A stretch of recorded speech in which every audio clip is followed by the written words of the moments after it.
Detox dapur. 10 barang ini ternyata sampah dan bikin dapur bau. Sebelum lanjut, jangan lupa klik tombol subscribe, share, dan like ya. Boleh juga klik tombol thanks atau terima kasih. Oh ya, kalau kamu punya usul atau ide tema video berikutnya, langsung komen di bawah ya. Makasih. Dan kita lanjut sekarang. Halo Bu Ibu semua, semoga sehat dan bahagia terus ya. Judul video ini mungkin kelihatannya sederhana, detox dapur, tapi isinya sering bikin hati ibu-ibu agak tersentil pelan. Dapur sudah dibersihkan tiap hari, tapi baunya masih betah, rak masih penuh, dan entah kenapa capeknya tidak pernah habis. Ini bukan karena ibu kurang rajin, tapi karena terlalu banyak barang yang diam-diam sudah berubah fungsi dari alat dapur menjadi sumber masalah, sumber bau, dan sumber emosi yang tidak kelihatan, tapi terasa. Fenomena ini lagi sering terjadi sekarang. Dapur makin penuh karena kebiasaan menyimpan. Takut mubazir, takut nanti kepakai, sampai akhirnya dapur terasa sempit padahal rumah tidak mengecil. Ibu-ibu ini unik.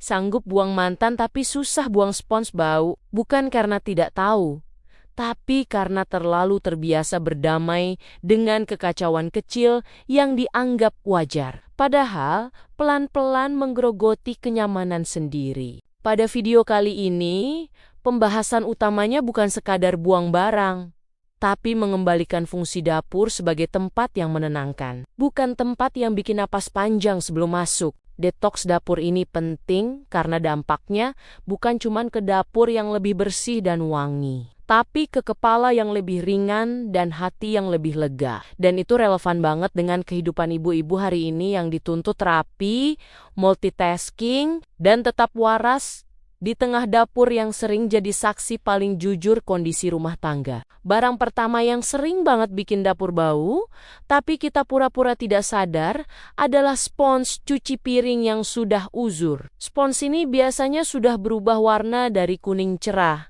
jadi abu-abu penuh kenangan. Baunya itu khas Bu, bau antara ikan kemarin dan perjuangan hidup. Kita sering bilang masih bisa dipakai.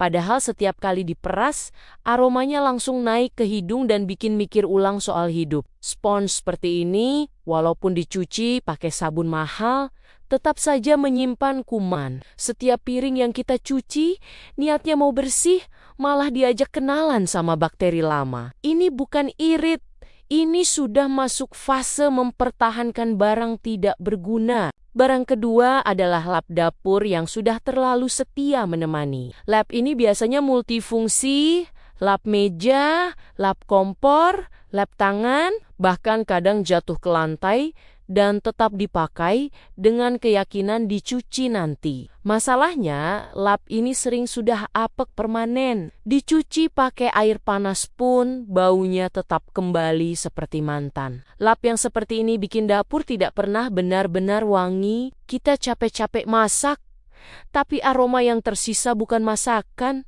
melainkan lap kehidupan. Barang ketiga adalah talenan yang sudah penuh bekas luka batin. Talenan kayu yang retak, menghitam, dan penuh bekas pisau itu sebenarnya sudah pensiun dini. Sisa ikan, ayam, bawang itu suka bersembunyi di celahnya. Walaupun dicuci sampai kesetiaan habis, baunya suka balik lagi. Kita sering tidak sadar kenapa dapur bau amis, padahal tidak masak ikan. Jawabannya yaitu talenan yang masih disayang padahal sudah tidak sehat. Barang keempat adalah botol plastik bekas yang disimpan dengan harapan palsu. Botol saus, botol kecap, botol minuman, semuanya dikumpulkan dengan niat nanti bisa dipakai. Masalahnya nanti itu sering tidak pernah datang. Botol ini menumpuk di sudut dapur seperti pameran daur ulang dadakan. Setiap kali dibuka pintunya,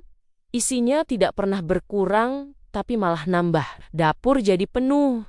Dan kita sendiri yang bingung, kenapa lemari tidak pernah muat. Barang kelima adalah wadah plastik tanpa tutup yang masih dipertahankan dengan penuh keyakinan. Tutupnya entah hilang ke dimensi lain, tapi wadahnya tetap disimpan. Kita sering bilang, Siapa tahu ketemu tutupnya. Padahal sudah bertahun-tahun tidak pernah berjodoh. Akhirnya wadah ini cuma jadi penghuni tetap lemari dapur. Setiap buka lemari, isinya jatuh satu-satu dan bikin emosi pagi hari. Barang keenam adalah bumbu dapur yang sudah lewat masa pakai tapi masih dianggap aman. Biasanya beli karena resep viral. Dipakai 1 sendok, lalu disimpan rapi. Beberapa bulan kemudian lupa.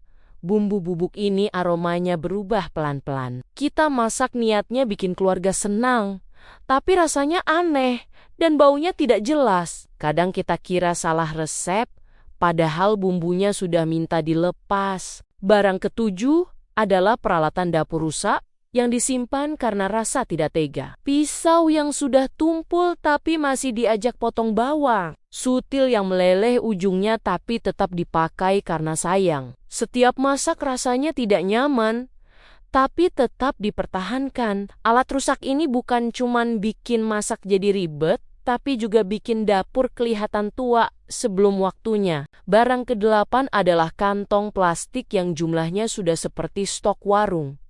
Kita simpan karena merasa berguna, tapi kenyataannya plastik ini menumpuk, bau, dan bikin laci penuh. Saat mau cari satu plastik saja, kita harus bongkar semuanya. Yang niatnya praktis malah jadi sumber stres kecil tapi rutin. Barang kesembilan adalah peralatan yang jarang dipakai tapi nongkrong di area utama dapur. Cetakan kue yang dipakai setahun sekali, duduk manis di rak depan. Alat pesta yang cuma keluar saat hajatan, ikut makan tempat harian. Akhirnya, alat yang sering dipakai malah susah dijangkau. Dapur terasa sempit, bukan karena ukurannya, tapi karena isinya tidak tepat sasaran. Barang ke-10 adalah kebiasaan menunda sortir barang dapur.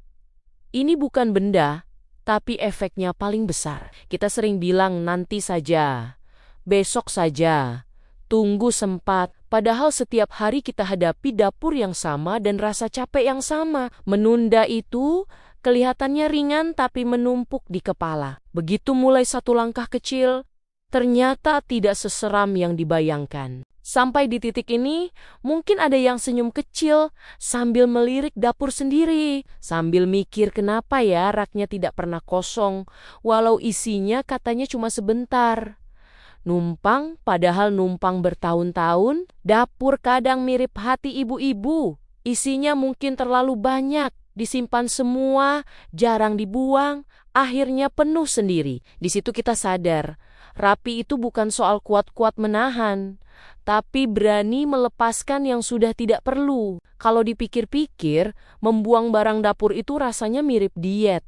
Niatnya tiap hari, eksekusinya besok lagi. Bedanya, dapur yang lebih lega bikin napas ikut panjang. Masak jadi tidak emosian, dan tutup panci jatuh pun tidak langsung bikin pengen ceramah panjang. Sedikit bercanda tapi nyata, dapur rapi itu salah satu bentuk self-reward versi ibu-ibu. Murah, legal, dan tidak bikin merasa bersalah. Jadi, mari tarik napas sebentar. Lihat dapur bukan sebagai beban, tapi sebagai ruang pulang setelah hari yang ramai. Pelan-pelan saja, tidak perlu sempurna, yang penting bergerak. Setiap barang yang dilepas itu bukan kehilangan, tapi ruang baru untuk tenang, untuk senyum, dan untuk semangat yang tumbuh lagi dari dapur sendiri. Terima kasih sudah dengerin cerita dan curhatku hari ini. Sampai ketemu di video-video berikutnya. Tetap semangat, Bu Ibu semua.